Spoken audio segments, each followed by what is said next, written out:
What's good, y'all? I'm Jerry. About to check out this video, man. This is 10 WWE wrestlers who retired way too soon. This video is about WrestleMania. One wrestler who retired way too soon, but he ultimately came back was actually Daniel Bryan, and I say Edge too back in the day. But when Daniel Bryan retired, I think in 2015 or 2016, it was a shock out of nowhere because I did not expect Daniel Bryan to even be retired or have his professional career retired and ended so early and abruptly, and ultimately he actually came back in 2000, I want to say 18, 19, something like that, and just picked up where he never left off and had even more better matches. Still having better matches to this day. So we about to hop into this video, man. So we about to hop into this video. Let's go. Wrestler knowing when to call it a day is one of the hardest things about being a pro wrestler. Over the years, wrestlers have made bold decisions in relation to their retirement, and 90% of the time they've regretted this move and subsequently come out of retirement. Some retirements are applauded by fans as it's truly time that the wrestler hung up their boots for good. However, some retirements are questioned. AJ Lee retiring was shocking too, but she was still young. She was young as hell. WrestleMania looks at 10 wrestlers who retired way too soon. Be sure to subscribe and hit that notification bell for daily wrestling videos, and follow us on Facebook for exclusive lists. Also check out our new channel, WrestleMania Shorts. Okay. Number 10. Number 10, JBL.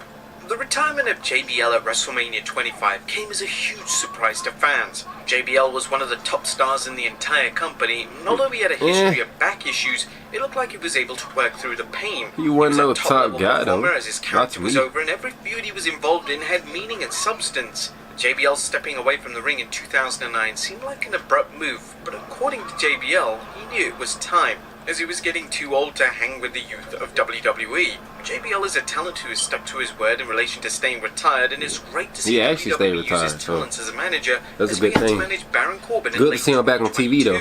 Number 9, Michelle McCool. In 2011, this was a shocker right here. McCool announced her retirement from WWE. This was a shocking call from McCool, as she was one of the top female stars. Where is Layla? In her in-ring work. I miss Layla. Like fine wine. McCool would discuss in depth her decision to retire on Lillian Garcia's Chasing Glory podcast, as McCool stated, "Yeah, it was tough. I mean, just leaving in itself was tough because it got to a point where I was doing so much again, mostly being Undertaker's girlfriend, and while I was on TV, and even having a writer throw the papers up one day and say, why don't we just call it the Michelle McCool and Undertaker show?" Damn. It was nonstop. And I went to Vince on numerous occasions, and bless his heart, he was wonderful, but I just said, Vince, I don't want to hate something that I grew up loving so much. And the longer I stay, the more I'm like, get this, a sour taste in my mouth. McCool has come out of retirement for appearances in the Royal Rumble, but she looked so good this past Saturday. I'm not gonna lie. Run in WWE, which is crazy to think about when you consider that the former Divas champion retired over a decade ago.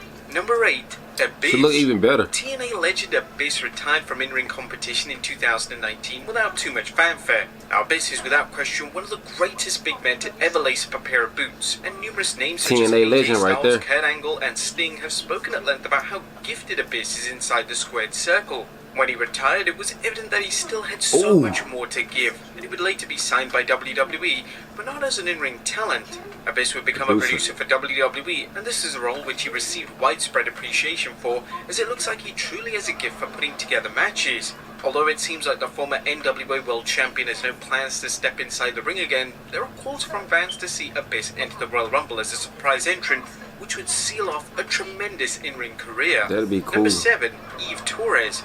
When Eve Torres announced to fans that she was retiring at just 29, fans were stunned. Eve had truly come into her own during her final years in WWE, and her heel work was critically acclaimed by many. She stated that she wanted to start a family, and this was something that fans came to appreciate about the former WWE star. She had accomplished everything she wanted to in WWE, and it was time to put the WWE chapter of her life behind her. Although she has no desire to come out of retirement, every year around the Royal Rumble season, she's rumored for a surprise appearance, and hopefully one year I forgot all about Eve Torres. Number 6, AJ Lee. That's my crush right there, AJ. I used to love AJ. Was AJ Lee.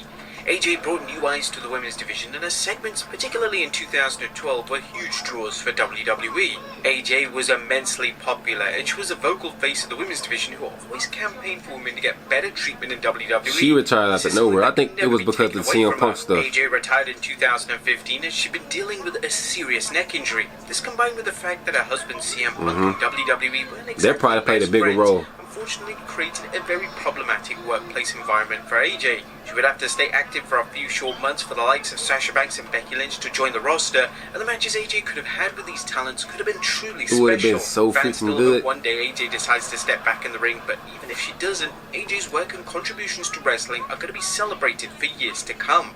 Number 5, Lita. Lita decided to call it a day and officially retire from WWE. I don't like how they treated Lita. Lita had fallen out of love with wrestling, and the WWE Towards the lifestyle end. was making her miserable. The way WWE handled her retirement was heavily criticized, as following a loss to Mickie James at the 2006 Survivor Series pay-per-view, Primetime would auction off her belongings, and this wasn't remotely fitting for an all-time great. Lita had so much more to offer WWE, but it was clear at this point in time that the women's division was becoming an afterthought.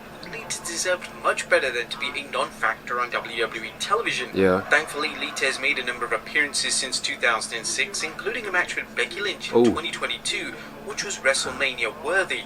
Lita finally now gets her flowers from WWE, as she's often cited as the most influential and trailblazing female talents of all time. Number 4, Trish Stratus. Trish actually retired first. Retirement of Lita, as her arch rival Trish Stratus also stepped away from the squared circle. She retired at the Unforgiven pay-per-view in a match against Lita. Lita retired a month later. Stratus was given her flowers on the way out the door. She would discuss her reasons for retiring during a 2021 interview. That's because Lita was a heel at the time, so Trish was a babyface. That's available really on the roster.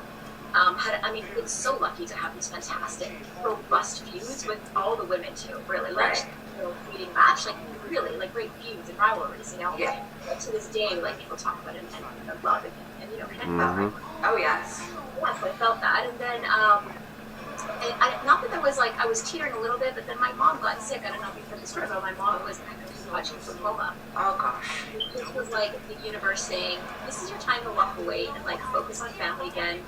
Whilst this decision was respected by fans, Stratus was a face of the women's division, and to say that her retirement resulted in WWE falling out of favour with the women's division would be an understatement.